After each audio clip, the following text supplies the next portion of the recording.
On this episode of Eat Sleep Drive, we take my exhaust from this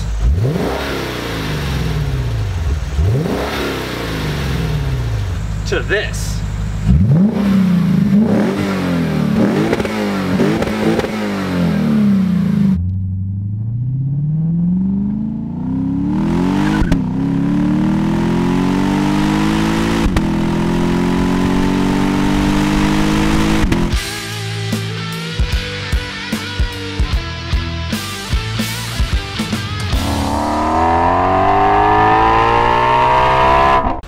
Hello everyone, my name is Kurt and you're watching Eat Sleep Drive. On this episode of the channel, we are finally installing a proper exhaust on my Lexus ISF. You may have seen the last video I made where I just took part of the exhaust off.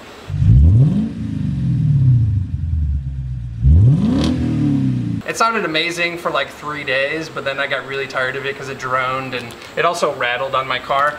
So I'm doing it properly this time. I got an XForce exhaust. This is a budget-friendly exhaust, and we're gonna see how it fits up, and we're gonna see what it looks like today on the episode. So let's start with the unboxing. I decided just to lay out the exhaust so you guys could see it. 2 mufflers back here. It's kind of nice design that it's modular and there's a flange at the muffler. So if you wanted to change out mufflers or maybe just put a straight pipe, you could do that. You got your midsection here with these resonators, and it's X pipe, so it's gonna sound pretty good. These are the rear section that attach the mid pipe to the muffler, and then up here are the front pipes. And I'll just kind of give you guys a close-up of the welds and stuff. I'm actually pretty impressed with the quality.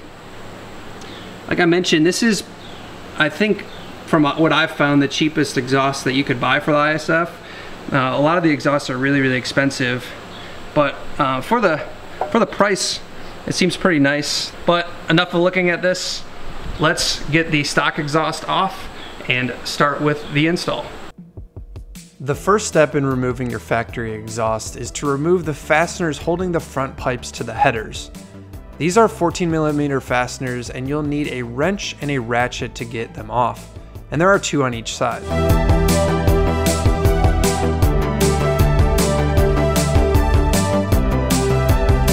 Here is where we already ran into our first issue. You astute viewers will see that I'm wearing a different shirt, I think, and I think I have different gloves on. So last week is when we started this project, and we're now picking up a week later, but thanks to the magic of editing, you're continuing to see the same video. We had a ton of problems getting these O2 sensors off, and I'll show you guys fundamentally the socket that needed to be used to get it off. The problem is mostly because of these heat shields on these O2 sensors. It makes it very difficult you can't get a wrench on there, so you have to get some sort of O2 socket. And a lot of the O2 sockets were rounding the O2 sensor. So ultimately we had to use heat, and we had to use just the right O2 sensor. Once again, I'll show that to you guys. But finally, thank God, we got it removed, or at least loosened. So now we're gonna finally be able to loosen these O2 sensors, remove them, and get rid of the rest of the exhaust. So here's all the tools that we tried for these O2 housings. I originally bought this one. It's too short. It's like too shallow to go in there because of the heat shields. This one kept spinning or spinning on the O2 housing, so it like wasn't strong enough. And then I bought this kit, which is basically the same thing as those two, but it is actually, this thing is super hot still because we had to heat it up. But this thing is super beefy, and it is ultimately the one I would recommend to buy for this job. I'll put a link in the description.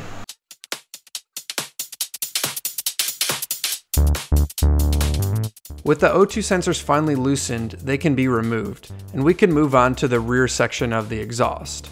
Once again, 2 14mm fasteners will separate this portion of the exhaust.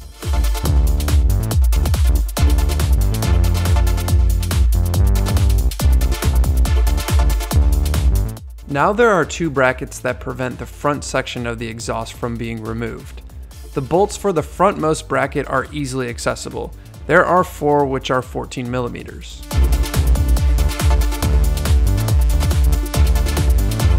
The second bracket is a little trickier. You need to remove some clips from the plastic under tray so you can access the 2 bolts on each side. If you want, you can take off the plastic completely, but I was able to just take off 3 clips and wedge a ratcheting wrench in to remove the bolts.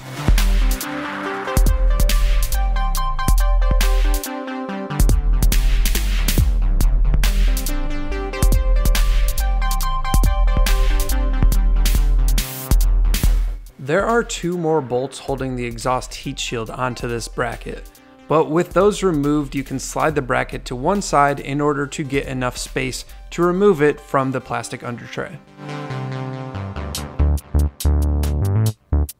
With both brackets removed, you can now remove the front section of the exhaust. The rear section is then held on by only exhaust hangers, so get yourself some WD-40, lube up the hangers, and pry them loose.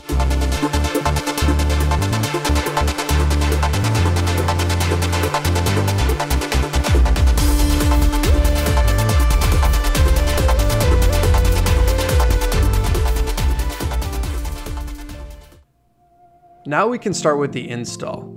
I decided to start from the front and move my way back. The new exhaust comes with new gaskets and new fasteners. And to start, I loosely secured them so I could then adjust the fitment if needed.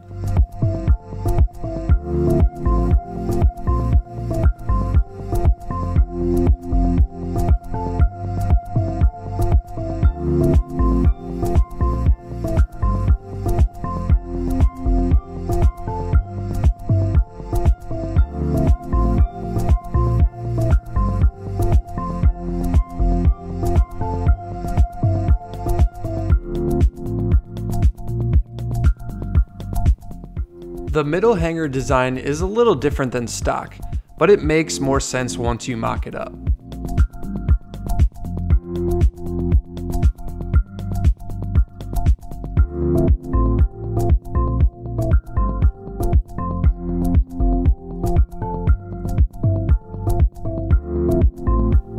The rear mufflers are actually the trickiest portion of the install. Because it appears they use these mufflers for multiple applications, they have a strap and hanger specific to this car. But since they aren't attached to the muffler, they're a bit hard to position and tighten down. With a little bit of fumbling, you can get them in place, however.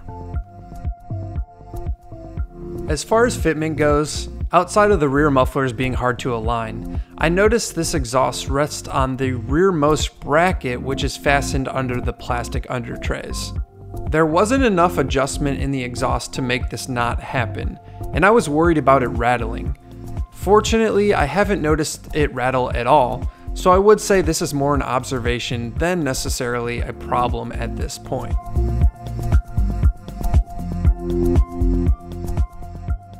Okay, the rest of the exhaust is on. O2 sensors are tightened down, and we're gonna start it up, listen for any leaks. Hopefully there's no leaks, and then we're gonna take it for a spin and see how it sounds. Here we go.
time to see what this exhaust sounds like in the car.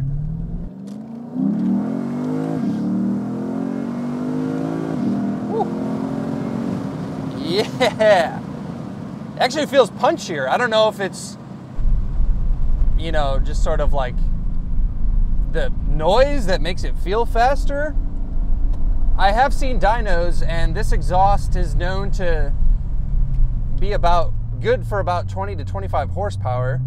So I guess it's not unreasonable to think that, you know, I did actually gain some power. It sounds great. I'm really happy with it. I already did a couple flybys, so I already know what the exhaust sounds like. So if I'm not super surprised, I'm not like trying to fake a surprise or whatever.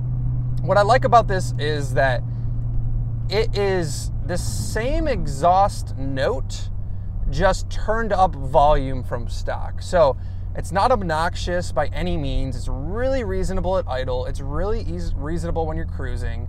It's not loud on the highway. I've done already some like 60 mile an hour steady state cruising, and it's not loud. So that's such a departure from that just muffler delete that I did. But when you get on it, it sounds really good. It sounds really, really good. I'm super happy with this exhaust. And given that it's the cheapest one in the market, I think it's well worth the money. The fitment it takes some time to get right. The rear exhaust hanger setup is quite weird, and I think they do that because they make those exhausts or the mufflers universal with a couple other cars. And so that's kind of something that isn't ideal, but you know, it just takes a little longer to install, and it takes a little longer to get right, but it fits and the welds look good. We'll see how it holds up. So I'm pretty happy. I'm pretty happy with the exhaust, and this car just sounds so much better now. I think this is probably how it should have sounded from the factory. It's just so much more muscular, and you get so much of that more of that V8 noise. So definitely recommend it in my book. Check out the XForce exhaust for your ISF if you don't want to spend, you know, the $3 grand that most of the other exhausts are. This is the cheapest option that I could find, and it's definitely not the worst option for sure. So I hope you guys enjoyed the video. We will continue the ISF build in the next couple weeks. We'll see what we're gonna do next. But if you want to stick around, I appreciate you guys subscribing and hitting the like button if you enjoyed the content, of course. Thanks for watching, guys. Eat, Sleep, Drive TV on Instagram. We'll see you next time.